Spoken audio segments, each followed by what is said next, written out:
I wanted to bring today's episode to the podcast talking about premature ovarian insufficiency or failure and how we can address missed healing opportunities. We're talking about when is IVF right for you, what to do if you've been told that donor eggs are your only option, how to address missed healing opportunities that your physician may not know about, and really how do we get pregnant naturally or improve your chances of pregnancy success with POI, POF, or low AMH and high FSH. Excited for you to listen to this episode. I regularly speak with 5 to 10 couples per week who are struggling to have their baby. And although we want to help everyone, we only have 4 spots available per month to work with us. I would like to invite you and your partner to a Supercharge Your Fertility Discovery Call. And this call is for you if you meet at least one of these criteria. You've been trying to get pregnant for at least 2 years. You've been through at least one failed IUI or IVF. This calls for action takers. If you're not ready and you wait, the risk is you'll need to wait 2 to 3 months for a spot to open up. If you're seriously considering working with us, go to FabFertile, F-A-B Fertile, and click on Book a Free Call. That's FabFertile, F-A-B Fertile, and click on Book a Free Call. Then you'll be all booked in and ready to spend 30 minutes to give you the action plan to getting pregnant naturally. One theme that keeps coming up with the couples in our FabFertile Couples Coaching Program is sleep. Whether it's insomnia, having a hard time falling asleep, waking up at night, or feeling tired when we wake up, sleep is critical for fertility and hormones. And that's why I'm so excited to have Blue Blocks as our podcast sponsor. So we're exposed to blue and green light from our phones, our tablets, our computers, indoor lights, and more. And this exposure impacts our melatonin production. And melatonin is essential for both female and male fertility. It helps determine the frequency and duration of our cycle and impacts sperm. There's lots of blue light blocking glasses on the market, but the ones from Blue Blocks, they've actually compared other popular brands, and Blue Blocks block 100% of blue and green light, while other brands fall short. So I have their sleep glasses. They have red lenses, and the ones I have are a little translucent frame, and they're so stylish and really cool. And so they eliminate 100% of the blue and green light in the 400 nanometer to 550 nanometer range. So this is the exact range that has been shown in clinical studies to disrupt melatonin and negatively impact your sleep. So all you do is wear your sleep glasses after sunset until it's time for bed, and you'll notice improved sleep after just one use. And it's also cool to use when you're flying for managing jet lag. I got to say, I was a little skeptical about the noticing improvement after one use, but literally I use these glasses and my sleep is actually already pretty good. I used them for one day, and I have to say, after one day, I had the best sleep of my life. I just felt so rested. So these glasses, they ship free and they're tracked for all orders anywhere in the world. And also they have all their frames come in prescription, non-prescription, and reading glasses. Plus you can send in your frames and they'll add the blue light blocking and green light blocking lenses to your frame. So this is an easy hack that you can add to your fertility toolkit. All you do is go to BlueBlocks, BLUBLOX.com. Use the coupon code GetPregnantPodcast at checkout and receive a 15% discount. That's BlueBlocks, BLUBLOX.com, and use the coupon code GetPregnantPodcast to receive your 15% discount. Hey there, thanks so much for listening to the Get Pregnant Naturally podcast. And I've got a favor to ask you. If you are enjoying learning about the functional approach to fertility, consider going to iTunes and rating and reviewing the podcast. This is how it helps the show reach more people that are struggling with infertility, knowing that there's another approach that really can get to the bottom of why it's not working in the first place. So all you need to do is, if you're on the app or the desktop, just go in and consider leaving a 5-star rating and leave a review. And there is step-by-step instructions in the show notes showing you exactly how to do that. So if you can just take a few minutes, just take the few minutes right now. You can pause this recording, come back, leave the review. It would really mean the world to me and help others that are on the fertility journey as well. Take care. I didn't need to go to donor eggs. Obviously, I don't regret it. I have beautiful children. I could have done things differently, restored. I was still cycling back in my 20s. I could have looked at my health, the environmental toxins, the stress I was under. Many women are being told their eggs are too old. That's often merely an assumption that's not based on actual evidence. The reason being that there is no direct test of egg quality. You can't test egg quality. It's the man who's got a food sensitivity or he has a zinc deficiency. Like there can be a root cause to these symptoms that are, quote unquote, period problems, that the doctor will pass you a pill without any question of why. And some part of you knows that if you can reframe your journey from not want to struggle, or if it is struggle, learn how to embrace the struggle. Learn how to embrace it. Most conditions in the child occur during the 9 months of development. It's the genetic switches are turned on or turned off, and they're pre-programmed. So you are in such a powerful, amazing position to do amazing things for your kids. Why is IVF the first step? Because we believe it should be the last step. Welcome to Get Pregnant Naturally, where functional medicine and natural fertility solutions will help you get pregnant and have your baby. Hey there, I'm Sarah Clark, founder of Fab Fertile and your host. I believe the functional approach is the first step for anyone struggling with infertility, and my aim is to help you get pregnant naturally. Today, I'm welcoming Justine Altman back to the podcast, and we're digging into how to optimize pregnancy success with premature ovarian insufficiency or failure. Definitely check out episode number 6 for a functional medicine 101 talk and a look at some of the tools we use to help couples conceive. Justine Altman is part of my team here at Fab Fertile. She's an integral part of our couples coaching program, which uses functional lab testing, diet, and lifestyle changes to dramatically improve conception. So if you're struggling with infertility, your body is desperately trying to tell you something. Focusing on your health will either help you get pregnant naturally, or if you do need to go to the fertility clinic, it will improve your chances of success. Justine is a functional diagnostic nutrition practitioner. She was diagnosed with PCOS and struggled with infertility. She had her first baby with fertility treatments, but after taking a functional approach, was able to conceive her second child naturally. Thanks so much for listening, and I'm so thankful that you're here. Make sure you hit subscribe, and if you know someone else who is on the fertility journey, please share this podcast with them. Hey, Justine, excited to have you back on the podcast. Hey, Sarah, thank you. Excited to be here. Awesome. So today we're going to be going through premature ovarian failure, or as it's now called, premature ovarian insufficiency, some themes we see with the couples that we work with. So really, because of my story with premature ovarian failure, insufficiency at 28, and I had both my children with donor eggs, and then years later discovered I had these food sensitivities and gut infections, and really underneath all of it was chronic stress. I didn't discover any of this until I was fully in menopause, and now really helping couples that have low AMH, high FSH, that POF or POI, so premature ovarian insufficiency, either get pregnant naturally, or if they do need to go to the clinic, getting pregnant with their own eggs. And this can be a really complex cases typically. Some people are able to make some diet changes and they can get pregnant right away, but typically there's other things, like more things going on in the body, like myself, like these food sensitivities that were going on for years, the leaky gut where I took a food sensitivity test and the whole thing blew up with all my favorite foods because I had leaky gut because I took all these antibiotics for years for these different health conditions that I had. And I was on birth control, which then impacts my gut. And so I definitely, on the podcast there, you can check it out on my story with premature ovarian failure. So I go into that into detail and, how I kind of came to donor eggs and then years later discovered this. So today just wanted to go through some themes for you a lot of this is like, we want you to be like, wait a minute, I have that too. And kind of that aha moment, because a lot of times we get this diagnosis and we just myopically focus on it. Whereas all these other healing opportunities, we don't even realize are connected.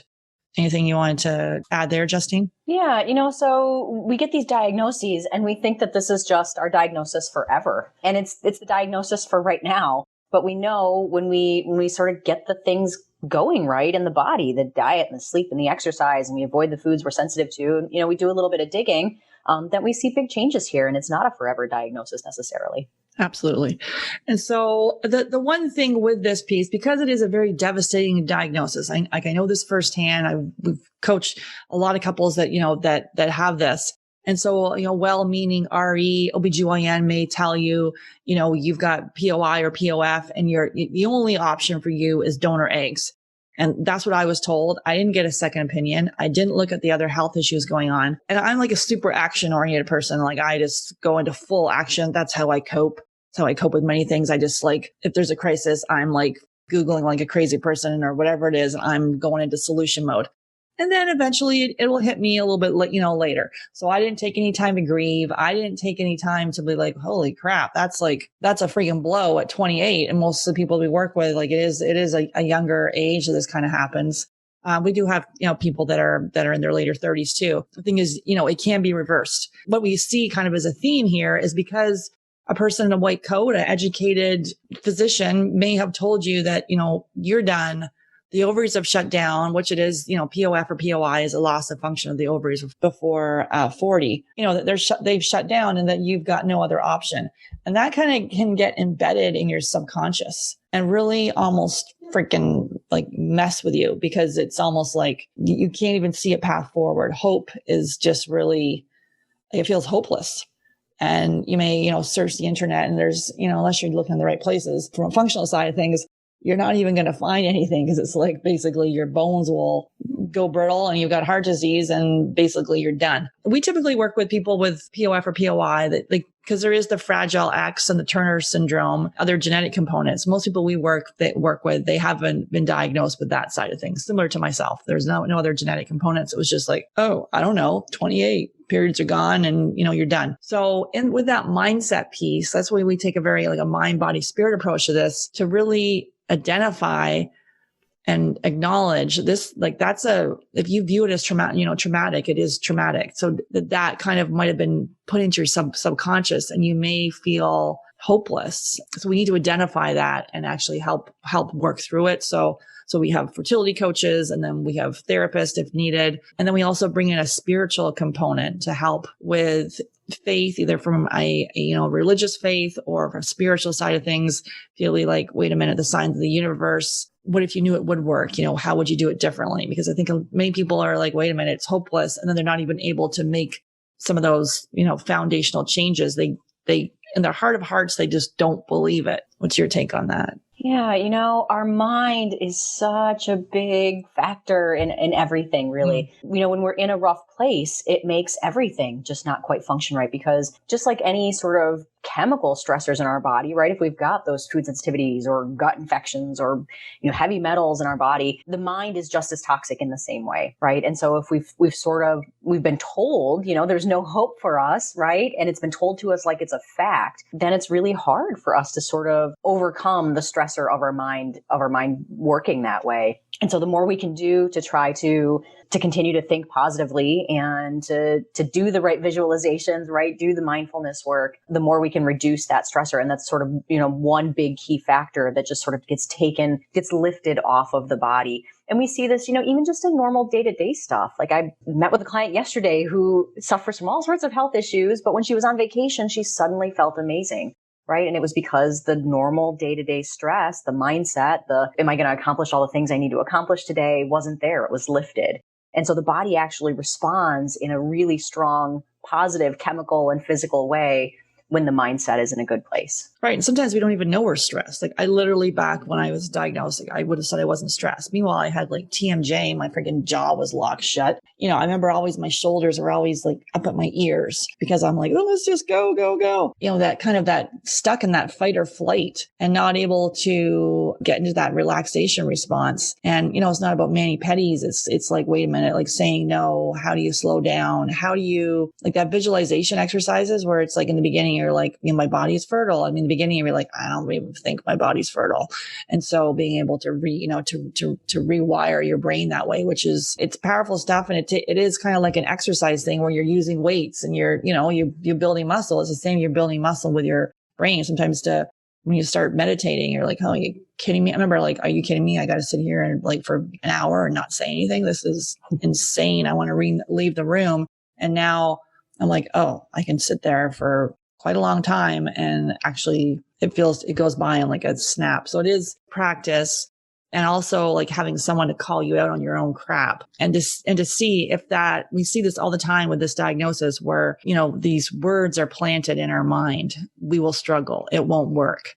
You have POF. So sorry, donor eggs are your only option. And we've helped many people that have been told this get pregnant naturally or go to the clinic and getting pregnant with their own eggs. Like if someone else has done it, it's possible, right? Obviously we're all different. It's important to look at the biochemistry and things that are going on too, but also that mindset piece is to get honest about that and see, the physician that may have told you may not know the power of the functional approach, may not know that there's other things that why did your ovaries shut down? And how do we, because it's not menopause, premature ovarian failure and insufficiency is not menopause. The period can come back. You can't get pregnant again. So that piece. And then the next piece is where we always start off with couples is the dietary side of things. And so, I think many times people with this, infertility diagnosis or a POF, POI, don't even think of looking at diet. Or you may have, it's getting a little more common now. Maybe you might have played around with, gluten-free or dairy-free, but not completely committed.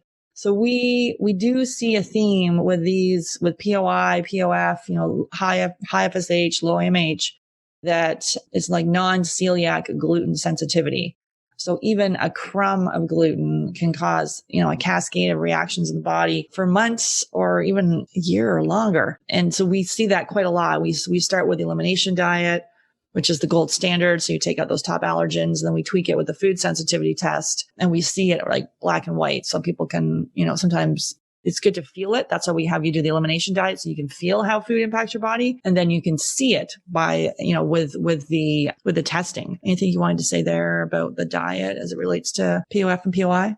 Yeah, it's so critical, right? So every bit of food we put in our mouth can either help build our health or help degrade our health. And we know, especially when it comes to gluten, like you said, just even a tiny little piece once can sort of have this chain reaction that goes on for a very long time, sometimes months, sometimes even more than a year, depending on the level of sensitivity. And it's one of those things where it's like, I'm mostly gluten-free, or I only have gluten on, I'm allowed a cheat day on Saturdays. Basically, it's too much exposure for the body to really ever recover from it. We see this with the majority of the clients that we work with that have this diagnosis, that there is this non-celiac gluten sensitivity going on at a pretty strong level, to the point where, if we've got gluten in our diet on a routine basis, even if it's not every day, right? Even if we're only talking once or twice a week, or even just, small amounts, there was a tiny amount, baked into something, then it's really too much for our body to sort of be able to let that inflammation fire just sort of come down to a low grade, where the body isn't focusing so many resources on just trying to sort of deal with the fact that source of fire came into the body, basically. We also have seen we do the elimination diet, do the food sensitivity testing, so you can see in black and white, and the foods in there you'd keep out for either 60 to 90 days, and then reintroduce them back in the diet, see how you feel. And also another diet that can be effective is the AIP diet, so the autoimmune protocol diet can be quite effective. You can rip the Band-Aid off and start it right away. We typically, because this diagnosis, there's a lot of mental, emotional distress that goes along with it. And most people we were working with, they've tried naturally for 2 years, had at least one failed IVF.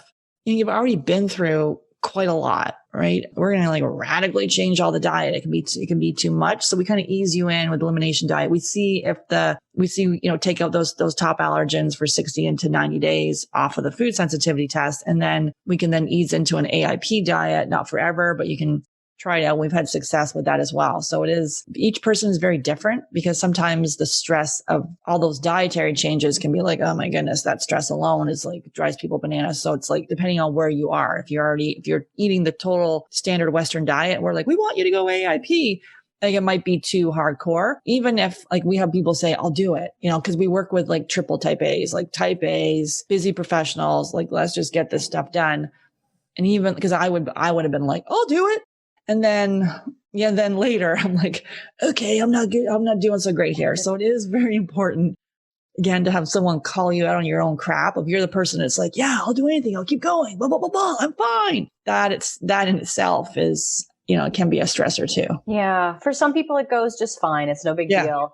Yeah. Other times, it's even if you're one of those, oh my gosh, I'm going to do it. I've got this. No big deal. And you sail through the first 2 or 3 days. And then, come day 3 or 4, you're not okay anymore. Not okay anymore. Where's that Sarah? She's not my friend anymore. Yeah, exactly. Yeah. It does get easier, but it's one of those things where it's if the stress of sticking 100% to the diet even if we're talking the short term usually, and, we refer to the AIP diet as sort of a reset diet, right? And so usually we do it for 30 days, sometimes for a couple of months, depending on what feels okay to you. And then we're reintroducing foods back in. So it's certainly not a for everything. It's just, we're trying to give the body a nice pause, a nice time to relax and sort of regroup with itself about how it wants to redistribute all of its resources now that it's not sort of constantly dealing with so much inflammation. But basically it's, we have to marry that with how you're feeling, right? So if doing the diet, sticking to the diet is super stressful, then we're just sort of undoing whatever progress we're making with the diet if it's causing that much mental and emotional stress just to stick to it. We attempt here, it's not perfection, but we attempt to walk the talk. So all of us have, done the elimination diet, attempted the AIP diet, done the AIP diet. I shouldn't say attempt. We do, we've done it. And, noticed really, really good results, and then tweaked it. That it's personalized for us. And that's what we do. We help with our clients do the same. So it's sometimes you go forward, take a little step back, go forward. It's about, eventually you are moving forward, even though it may feel that some of these things are on pause, because during the program, we typically will ask you not to conceive, not to try to conceive, because depending on what it is we're doing, if we're eliminating pathogens or toxins, there's an increased risk of miscarriage too. So we want you to, take at least 3 months, and it can be a relief for people with, not doing the timed intercourse. And then you can just kind of focus on intimacy and, growing together as a couple, because these sort of things, these diagnoses can be very hard on a relationship. And especially when you've visualized growing your family a certain way, and then you're like, wait a minute. Oh, that's changed. So we encourage people to have an open mind and not, we get focused on the how. So it's really to, it's just looking at things completely differently. But having that support for you is key. Yeah. And still having the belief, right? Even the language we use with ourselves, right? So not if we have a baby, but when the baby comes, when we have the baby. Absolutely. Okay. And so the next one we have is the autoimmune disease. So actually, like a fifth of the time, with POF, POI, there can be an autoimmune disease component, either not all the time. So we don't need to panic, but we either see it along with maybe celiac or Hashimoto's, or even the POF or POI. Some studies are saying that in itself is autoimmune. That's why the AIP diet can be effective, because it is the autoimmune protocol diet. Yeah. What's your take on the autoimmune disease and POI? So this, as you said, this is another reason why we recommend the AIP diet, which stands for autoimmune protocol, which basically, so it was intended to reduce all the foods that tend to cause inflammation for people, or eliminate those foods so that the autoimmunity can just sort of start to fade away. There's no, necessarily proof that autoimmunity can go away in every case. But we've certainly seen it happen time and time again, where, we're running tests, right? We see antibodies that were really elevated, indicating some autoimmunity, and the antibodies come down. And so our very strong feeling is that autoimmunity can be greatly improved, if not resolved in some cases. We know that makes a big difference, especially as it relates to thyroid, which we see playing a role very often, right? Because thyroid hormone, if it's not in a good place, sometimes it causes the ovaries to not function the way they're supposed to. And the ovaries can't make the hormones that they're supposed to. And that's one of the root causes of these diagnoses of the POF and the POI. And so if we can work to address the autoimmunity, then we can support the fertility as well at the same time.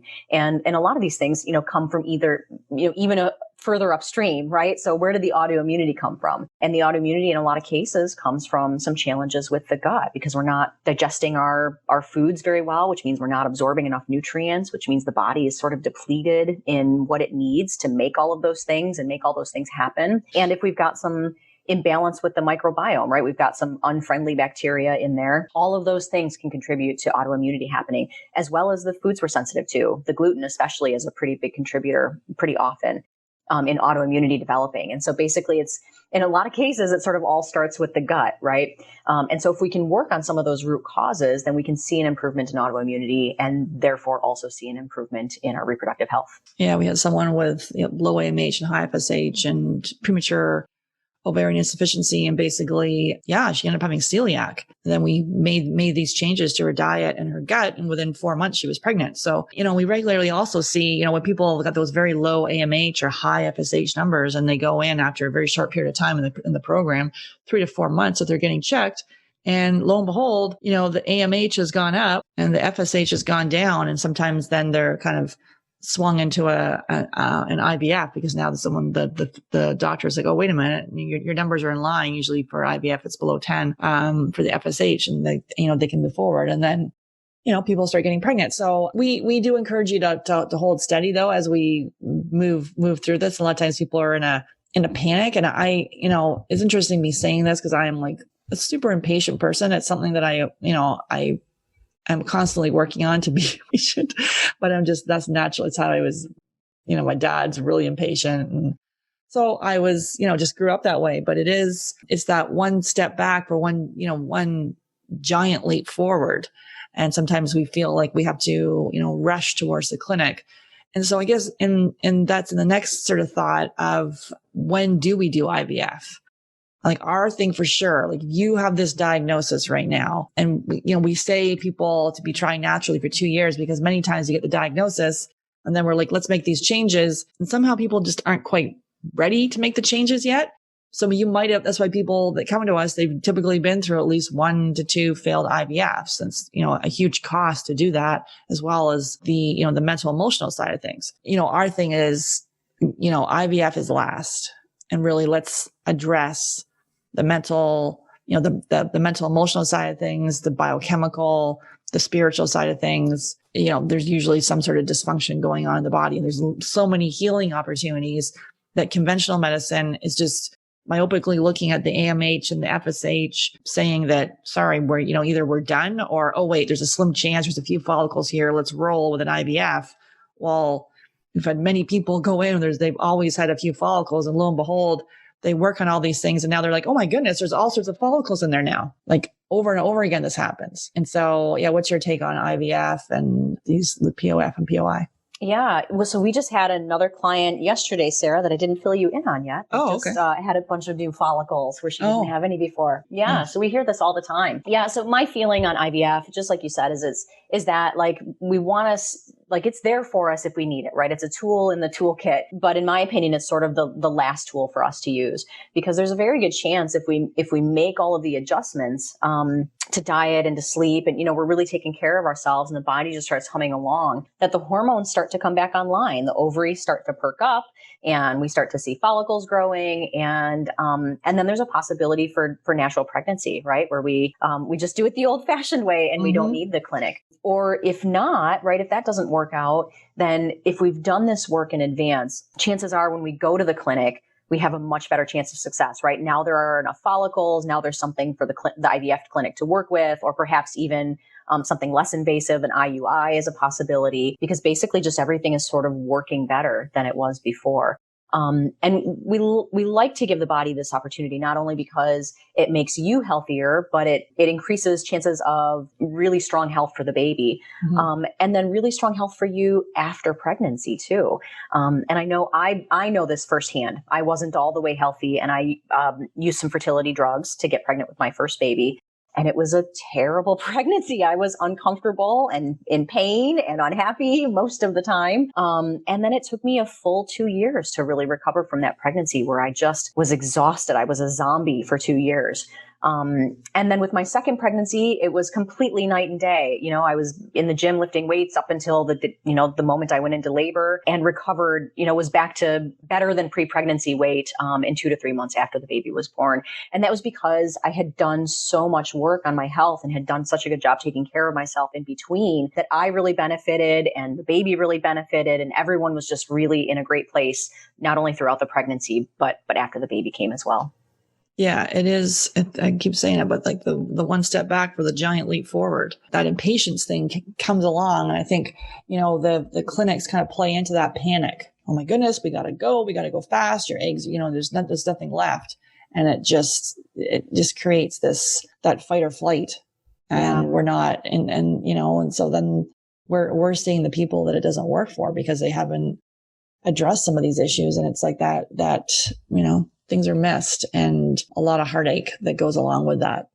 Yeah. I remember feeling that way myself, thinking, okay, so if I count it back, right, and I want to have 2 babies and this many years in between, and I'm this age now, and what if it takes 2 to 3 years to get pregnant, and because we're going to need all of these treatments, counting it back and going, oh my gosh, I'm already a few years behind schedule. Yep. And I'm running out of time, and we really have to do something about this right now. Mm-hmm. Yeah. And that didn't serve me. That's what gave me my challenging pregnancy that took me a couple of years to recover from. Yeah, I had the same thing where, because I had both my kids with donor eggs, and I had, the postpartum period was not fun. Both my kids have food sensitivities, and so some of these things I, believe can be avoided if I have focused on my preconception health and not just, rush right to donor eggs. 'Cause even if you decided, you've got the diagnosis and you said, you know what, donor eggs are where I want to go. I don't want to mess around with, trying to improve your health, not your health, but trying to improve your egg quality, whatever it may be. It may not feel right for you. You're like, wait a minute, I've made a decision as donor eggs. You still need to actually work on your health, because it's a 50% chance that would work as well. And, the body, making sure that it's able to implant and things like that. So it's important to still work on your health, and it's you and your partner together. I don't know. I just don't think there's any negative side effects for doing that. And, obviously there's biological and chronological age, right? So you can have a 28-year-old is got the the chronological age of, a 50-year-old and vice versa. It's interesting with that biochemistry side of things. Other themes we see here with the POI and POF is thyroid dysfunction, which Justine touched on before. That was the case for me, where the TSH was, 3.5, and, it's normal. I mean, well, all these things were going on in my body, the cold feet, the cold hands, the dry skin, the hair falling out, and, oh no, everything's fine. Your thyroid's totally fine. No one looked at the full panel. No one looked at, T3, T4. No one looked at antibodies. Now, I don't have antibodies, but we see this a lot where we ask for a full panel and we're not diagnosing, we're educating, and things have been missed. Like, a lot of stuff's been missed. And then we refer back to your physician if thyroid medication is warranted. Sometimes you're making the diet and lifestyle things and you still need a little bit of medication to prop you up if necessary. That's something to work with your physician on. Anything on with the thyroid dysfunction and POI, POF? Yeah, we see it all the time, and we see that it gets missed. I know in my case, I worked with multiple fertility clinics, and I don't think anyone ever ran any thyroid markers on me ever, right? And I was someone who was all, if someone had asked me questions about it, all the signs were there. I was always freezing cold. My toes were popsicles. My hands and my feet were cold. I always had the dry skin. I always had low energy. I always had challenges with weight. So all of the signs and symptoms were there. I had Raynaud's occasionally, right? So everything was there. So had anyone, clued into that, right? We could have discovered that as one of the things contributing to my challenge to get pregnant. But we see it all the time. And so if you have any of those symptoms, right, there's a very good chance that you've got a little bit of weakness in your thyroid.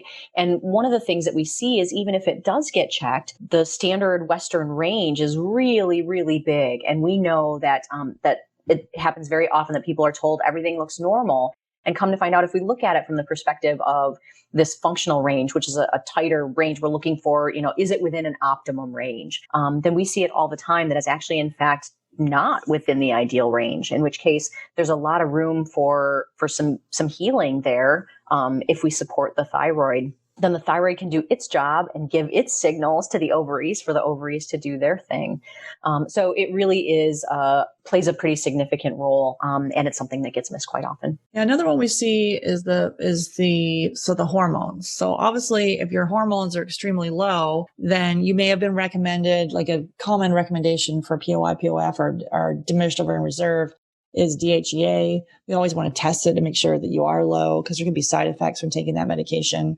And really, well, why is it low to begin with? And so we would recommend potentially sometimes bioidenticals or more, depending on what's needed to kickstart things alongside making those diet and lifestyle changes. Because many times the recommendation is, oh, here's bioidenticals, and then you haven't even addressed any of the other things. So we're like in the functional approach, and we, as part of our team, we have an OBGYN, and she has a training in functional medicine. And so she's a doctor, but not your doctor. She's licensed in 26 states. And so potentially she could do a prescription if necessary But the functional nutrition practitioners on the team in the US are able to provide bioidenticals. But if we need something more, then the OBGYN can help. Again, she's a physician, but not your doctor. Like, there's things to do, but we're always working alongside with this. I think the conventional side of things, like, here's your pill, off you go. And no one's addressed any of the other things. What's your take on bioidenticals and POI, POF?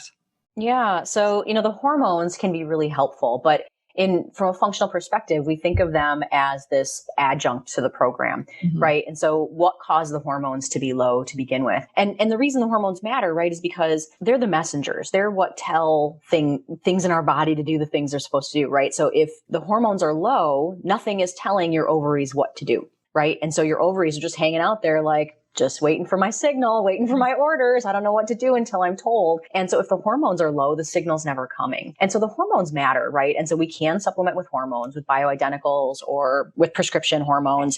And that does make a difference. It does boost the hormones, and it does start to get the ovaries doing what they're supposed to, and the brain and the ovaries are communicating. But essentially, we want to know, like, we're always about root cause, right? Why were the hormones low to begin with? What was at play causing the hormones to be low to begin with? And lo and behold, again, in many cases, it comes back to the gut in some way, or it comes back to, diet that isn't very dense in nutrients, or we're not getting ourselves enough sleep. I know it was that way in my case, right? I had 9 Diet Cokes a day and then wondered why I only slept 2.5 hours a night. And come to find out, if you remove the Diet Coke, you actually start to sleep. Go figure. Yeah. But so the hormones can really be useful, and we do use them sometimes, but that's always in conjunction with making adjustments to our health, with trying to optimize our diet, optimize our sleep, optimize our exercise, and reduce stress, so that the bioidenticals have the opportunity to work, and so that we're still working on the root cause in the meantime, while the bioidenticals or the prescription hormones are just sort of letting us press the fast forward button, basically. Exactly. It's because sometimes people are, experiencing a lot of hot flashes and overall just not feeling good. And so the hormones can help with that, and, in conjunction with the other changes we're doing as well. And so blood sugar imbalance, this is something that we see. This is a theme we see actually in all the couples we work with. Not everyone has it, but it is one of the themes we see. And so that's something definitely for me, with those sugar cravings, with the mood swings, with that hangry, like, stop the car, I need to eat now. And so my blood sugar was bouncing all over the place, which then impacts the sex hormones. Anything you want to say there about blood sugar imbalance and POI and POF and what we're seeing? Yeah. So, if you're one of those people that has those symptoms, right? If you get hangry, if you're cranky, when you don't eat often enough, then that's definitely a sign that there's maybe some blood sugar imbalance going on. And we see it connected a lot. And the reason is that when we've got blood sugar imbalance, our body's sort of constantly putting a lot of energy into just trying to keep your blood sugar at a pretty even level, because it tends to spike up after we have a meal, and then it tends to drop down between meals. And so your blood sugar our body is working really hard to bring it back down when it's high and to bring it back up when it's low. And we know there's a very strong connection. And part of it is just that the body is just demanding so many resources just to manage this blood sugar balance, that it can't give those resources to other areas of the body, like producing hormones. And so it's something we see quite a lot. We see it especially in PCOS cases. We know that there's a blood sugar and insulin imbalance tied in almost all cases.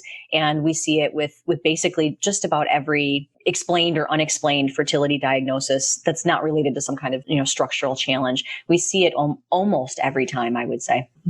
Agree. And so then you can get that glucose meter, and, you can check your blood to see what happens when you have the sweet potato or when you have the cupcake, and, what exactly does your blood sugar do? And then you can kind of start to really, it's a very, neat way to be able to personalize your diet, because what spikes someone's blood sugar may not spike yours. So it is that very personalized approach. And then gut infections, we talked about this a lot. So we do a stool test, look at the DNA of your stool. We regularly see either parasites, bacterial infections, fungal infections, some sort of challenges going on in the gut. Then you start to address those, because you can do this, you can do the diet like I did for years, where you're like pounding away on the diet, made all these changes, and wait, you're still not in optimal shape, and in this case, you're still not pregnant. And it would be like to look at those, if you got an infection going on in your body, that's, your body wants to survive, not procreate. And so addressing those infections, and many times people have had a conventional stool test, everything's fine. Meanwhile, these ones are functional tests. And so they're just a little more sophisticated and can uncover things and healing opportunities that may have been missed. You start to address those, and, lo and behold, things start to come back online.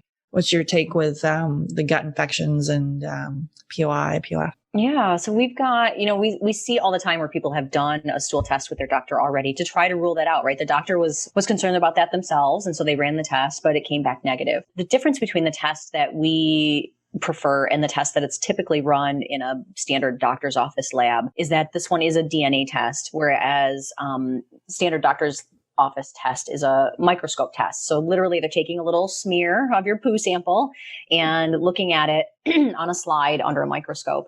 And so what it means is that in order for anything to come back on that test, someone has to physically see it with their eyeball through the microscope and recognize that particular species based on the size and the shape and how it looks. If there's room for human error for sure, but there's also room for error in the fact that if just none of that particular species happen to be in that teeny tiny little sample, then it gets missed, as opposed to the DNA test, which is testing for. So if DNA fragments of that species exist in your sample, it'll find it. But the gut infections in general, the reason it matters, right? So we are, the current science out there tells us that we're roughly 90% of our cells are bacteria cells, and only 10% are human cells. And so they play a big role. We're supposed to have bacteria, a ton of them in our gut, pounds of them is, I think, what I've heard before. The good bacteria that are supposed to be there, the good species, there are species that are beneficial and species that are unfriendly. The good bacteria, they help us break down our foods. They help us digest our foods and liberate nutrients so that those nutrients can go into our bloodstream and be delivered all over our body to all of our organs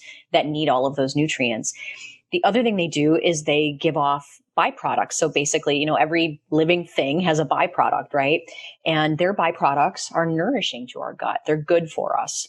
Whereas the unfriendly bacteria, they're completely the opposite. So their byproducts are toxic to us and cause small amounts of damage to the gut. They steal our nutrients, basically. So instead of helping us digest our food, they basically just steal from us. And so what happens is we end up somewhat malnourished sometimes, and we end up with little bits of damage to the gut, which means that our ability to digest and absorb nutrients gets reduced even further, and we can start to develop leaky gut issues, which can lead to autoimmune conditions, which can lead to, weak thyroid, which can lead to weak reproductive hormones. And so it's just sort of this cascade of things that happen if we have too many of the unfriendly bacteria in our gut. Yeah, we see the theme of H. pylori, which that can lower your stomach acid. So again, you're not absorbing the foods, you're eating that nutrient dense, gluten-free diet, perhaps, maybe you're not absorbing the nutrients. That was the case for me and many of the people that we work with. So, and I didn't have any of that acid reflux, GERD, or any of those issues. And I was, my husband had that. And I'm like, you passed it to me because it's highly passed through saliva. And he's like, no. I'm like, well, how come 20 years before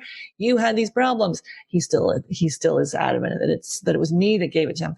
Anyways, doesn't matter. But yeah, the issue is it's highly transferable and contagious, and to be able to address that, right? But you still need to have a little bit of that in your body. So it's not to wipe it all out.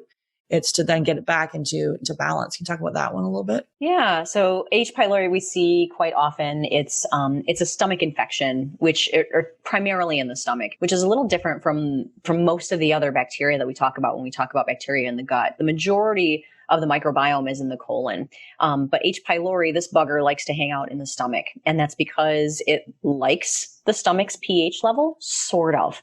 It also likes to adjust the stomach's pH level just a little bit, which means it has an effect on the level of stomach acid in the stomach. And that's the reason why it can cause some reflux or heartburn or GERD in different people, is because basically if we don't have enough stomach acid, or our stomach acid is weakened in some way, then we struggle to break down foods as well as we're supposed to and as quickly as we're supposed to in the stomach.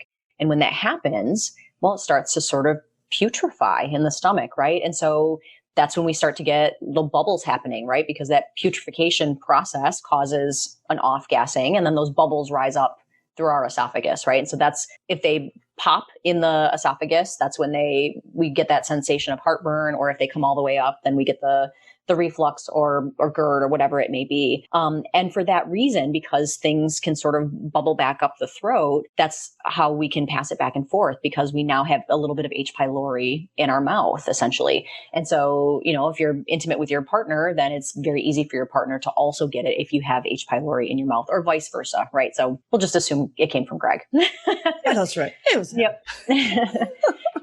So for that reason, we usually recommend addressing H. pylori, because we want your stomach acid to start to come back, because your stomach acid plays two really critical roles. It's a really critical step in your digestive process and in breaking down nutrients so that your body can actually absorb them and use them all.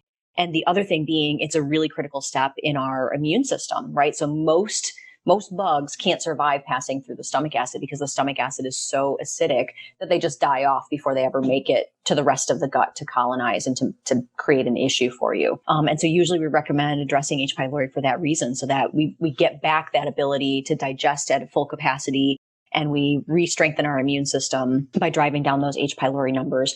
And then we usually recommend that partners address it as well, so that we're not passing it back and forth. Yeah, I shouldn't say I didn't have any symptoms. I did have the symptom of burping. It was just like this random burping. And I was like, what the heck is, and I don't drink, fizzy or bubbly beverages, but I'd be like randomly burping all the time. I'm like, okay, this is attractive.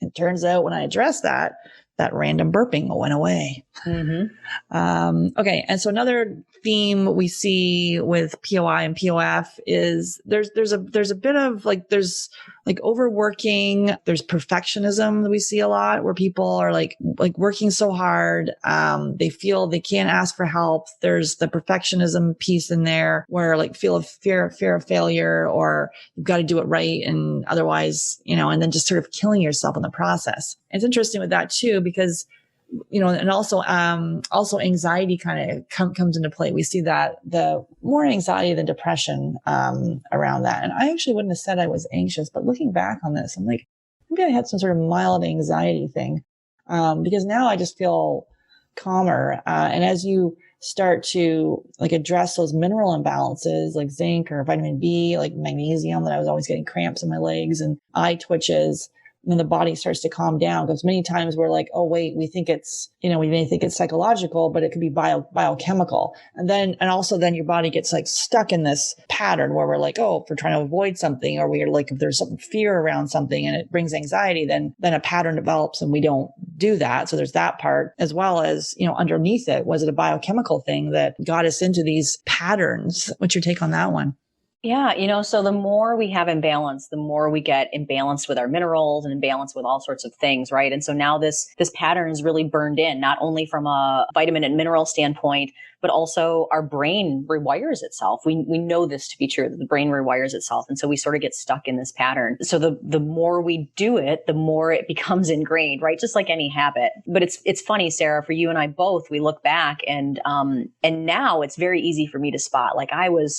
I was super duper duper type A. And yeah, I was full of anxiety and full of depression and full of all sorts of issues, and didn't necessarily realize it at the time, right? Mm-hmm. So I knew I was unwell in my case, but didn't necessarily clue into how everything was connected. One of the things that I've noticed over the years, I don't know that we've talked about this before, but is that these issues, these kinds of health issues with reproduction and with sort of this type A personality, I find that most often it comes from or happens for people that had challenges in their childhood.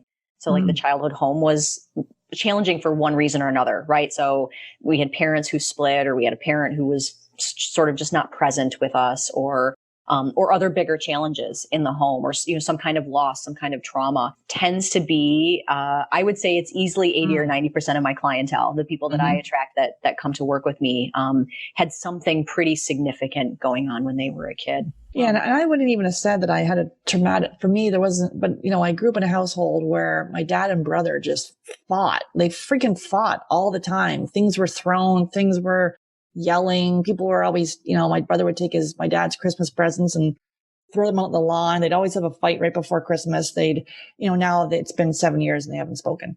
But the thing is, they ended up working together, and it was like always arguing. And I was always like, I literally would want to be anywhere but there. I'm like, okay, great. I'll meet you at your house. Not going to stay here. So I was always trying to leave. And, maybe with that piece, although I wouldn't have said it was traumatic, being in a household where everybody's freaking arguing. My parents didn't argue, but my brother and dad it was freaking brutal. Like they're the same. It was, it can be traumatic, and that stuff. Yeah. You got to work through it. Right. And even for me to identify it going, okay, that actually probably was kind of shitty when everyone's, throwing cereal up the freaking ceiling and yelling at each other all the time. Yeah. You were going through the flight option for the fight or flight. Yeah. Exactly. Mm-hmm. And caught in the middle. My mother was always like trying to keep the peace. And, my brother was kicked out the house when he was 17. She had a dream that he was dying on the side of the road. And so she brought him back, and he stayed till he was 40. He never left. Then he finally left, and then now he doesn't speak to them. Well, he doesn't speak to my dad. So yeah, it's interesting with that sort of piece. And we do see that theme of trauma. So that's why it's important. Here we are talking about diet and lifestyle and making those changes, but it's also, a coach can help you with that. So we have fertility coaches as part of our program, but also it might be necessary to have a therapist to work with you and work through some of these things, because we keep stuffing it down. And meanwhile, how do you, to move through it is to talk about it and get it out, and it can be painful. So it's like to have someone, a trusted person to help work through those can be, you store that stuff in your body, and it's like those, the biology of trauma. There's a summit going on right now. Actually, I just talked about it in my Fab Fertile support group, talking all about this with trauma. Because I think, and even all the stuff that we've experienced in the last year, I'm like, okay, I kept going over, all these things, but there's been a lot of crap going on in the last year and a half for everybody. Like I finally got my hair done. Holy damn, it's been 4 months. Are you kidding me? But, those are the, people that didn't have jobs, and like, that's the least of the, the worries. But, it's, there's just a lot of change and stuff too. So to be able to identify that and say, wait a minute, I need help. And I think for the type A, like, I'm fine. Oh, I'm totally fine person, to maybe say it's okay to reach out for help and say, it's okay to say you're not fine either. Yeah. And it's okay to let go of, we don't have to be perfect. Right. It's okay to let go of being perfect. Everything to everyone. I know, it's interesting that I didn't have the perfectionism thing, but I'm like, I definitely have that, like, just keep going. We don't stop. And then around with the triggers. So obviously with these diagnoses, POI and POF, you could be faced with the thing that you want most in the world. Everywhere you go, we see this a lot where like a family is triggering, like a children, baby bumps, pregnancy showers. Yeah. Baby showers, gender reveals, all these things, even going to if you're going to some sort of faith-based, your church, your synagogue, your temple, whatever it is. And a lot of those focus around children and families, and you're trying to have some solitude and some peace, and that can be triggering. And so to recognize that, and people that don't have haven't experienced what it's like to go through this, it's not their fault, but they just may not get it. So we do encourage you to educate people around you, to start with a very close circle and sort of ask for what you want. And first of all, think of what you want. How do you want people to handle these things? Baby announcements, gender reveals. And if you find yourself on that crazy Instagram, Facebook scroll and then feeling worse, being able to identify that and say, you know what, maybe if I go off this for a week or so and see how you feel because the comparison, I do believe comparison in all forms of life is just like, I think that the quote was, comparison is the stealer of joy. Or I don't know if stealer would be a word, but there's a thief of joy, because it just kind of like, oh, they've got it better than I do. And typically that's not the case. Yeah. And that's all we see on social media for the most part, right? I mean, there are other negative things occasionally, but for the most part, all of your friends and quote Facebook friends, right? People post the good things, right? Mm-hmm. That's they're boasting basically. And so everyone's posting the best of what's going on. And so the grass always looks greener everywhere else. And if you find yourself going, oh, darn, look at her life or look at his life, it's like, wait a minute, you don't know what's going on. And really right now we're in a struggle, right? If you're listening to this podcast right now, you're in the middle of a struggle. So it's either the beginning, the messy middle, or coming towards the end, but there is a beginning, middle, and end. And it may feel like you're stuck right now in the middle, or maybe it's just beginning. And so, but to know there is an end, and also to know that, other people have their own struggle. It just may not be the same as yours. And it's hard. I think the first piece is to show yourself compassion, and then you can show, compassion to others. Yeah. Love yourself no matter what. That's right. Any final thoughts on this one, Justine? Yeah. Just be kind to yourself and take care of yourself the best you can. We're not looking for perfectionism. We're just looking for, ways to improve wherever we can. Awesome. Great. Well, thanks so much. And so if you wanted to chat more, we can talk about a solution with you and your partner to figure out if our Fab Fertile method is right for you and help you prepare your body for a baby. So take care, everyone. And until next time. I regularly speak with 5 to 10 couples per week who are struggling to have their baby. And although we want to help everyone, we only have 4 spots available per month to work with us. I would like to invite you and your partner to a Supercharge Your Fertility Discovery Call. And this call is for you if you meet at least one of these criteria. You've been trying to get pregnant for at least 2 years. You've been through at least one failed IUI or IVF. This calls for action takers. If you're not ready and you wait, the risk is you'll need to wait 2 to 3 months for a spot to open up. If you're seriously considering working with us, go to Fab Fertile, F-A-B Fertile, and click on Book a Free Call. That's Fab Fertile, F-A-B Fertile, and click on Book a Free Call. Then you'll be all booked in and ready to spend 30 minutes to give you the action plan to getting pregnant naturally. Melatonin is important for female fertility. It helps regulate hormones and maintain the body's circadian rhythms. Plus, it helps determine the frequency and duration of the menstrual cycle. Plus, it impacts sperm count and motility. Blue and green light negatively impact our melatonin production. That's why we recommend Blue Blocks, blue and green light sleep glasses to all our one-to-one clients. Simply go to Blue Blocks, BLUBLOX.com, and use the coupon code GETPREGNANT podcast at checkout to receive your 15% discount. That's BlueBlocks, BLUBLOX.com, and use the coupon code GetPregnantPodcast.